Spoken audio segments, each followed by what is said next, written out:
Mom accidentally adds me into a group chat called Happy Family. In the group chat, I saw Mom, Dad, and a stranger who's nicknamed Sweetheart. They are in the middle of organizing a birthday party for him. However, the thing is, tomorrow will be my birthday, which they have forgotten for the 10th time in a row. Mom says, the venue must be dreamy. I want him to feel like an actual prince. Dad transfers a huge sum of money to Sweetheart. Money is no problem, just don't let Christopher find out about this, it'll screw things up for us. I quietly take screenshots of everything, planning to find a chance to expose my parents' true colors and end everything with them once and for all. At that moment, my younger sister, who's always been great at her studies, sends me a screenshot via our private chat. It's a screenshot of the chat history between her and Mom. Mom, have you made preparations for Christopher's surprise party yet? You promised me that this is the last time you'd lie to him. Chapter. I stared at the screenshots my sister, Susie Blake, had sent me, and my heart sank. A surprise, the last time they would ever lie to me. That explains so much. Every year on my birthday, my parents would brush me off with all sorts of excuses. Chris, something urgent came up at work. Mom once said, Chris, I've got a meeting with a friend about business, order some takeout for yourself. Dad once said, this year, they didn't even bother with excuses. They had simply replaced me with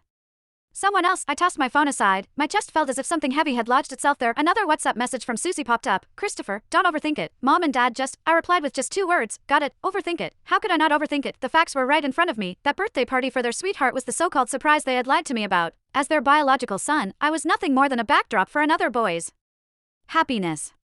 I heard Mom's hushed voice from the living room as she spoke on the phone. Right, we'll go with blue balloons, the biggest and brightest ones. Ben loves blue the most, so it has to be perfect for him. Ben, listening closely to their conversation, I pieced together the boy's full name, Benjamin Smith. I picked up my phone and searched for the name on Instagram. Soon, a boy with a polished profile picture appeared. His highlighted stories were filled with glamorous photos of him traveling around the world. His most recent Instagram story was a photo of him with my parents, taken in my living room. In the photo, Mom and Dad's smiles were warm and loving. Mom's arm rested affectionately on Benjamin's shoulder, while Dad stood beside him with eyes full of indulgence. It was an expression I had never once seen on their faces. The caption read, "Thank you, Mr. Blake and Mrs. Blake. I'm really looking forward to tomorrow's party." Mom left a comment underneath, "Silly child, there's no need to be so formal with us." Meanwhile, Dad gave the post a like. What a perfect family. I saved the photo along with the group chat screenshots and stored them in my encrypted album. These would be the surprises I planned to give them tomorrow. At dinner, Mom made soup and served me a bowl with exaggerated attentiveness. Chris, try it. I made this especially for you, she said. I looked at the greasy chicken soup. My throat tightened as a wave of nausea surged up. Is this supposed to liven up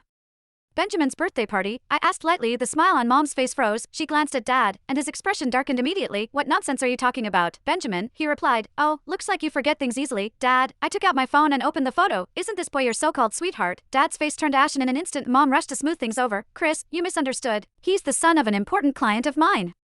We're just helping to organize his birthday party. A client's son, I sneered. Is he important enough to have a whole group chat, to be tagged as sweetheart, and to even receive a large money transfer? Is he important enough to make you ignore your own son's birthday entirely? In an instant, the living room fell silent except for the sound of breathing. Susie rushed out of her room and grabbed my arm. Christopher, let's not get carried away.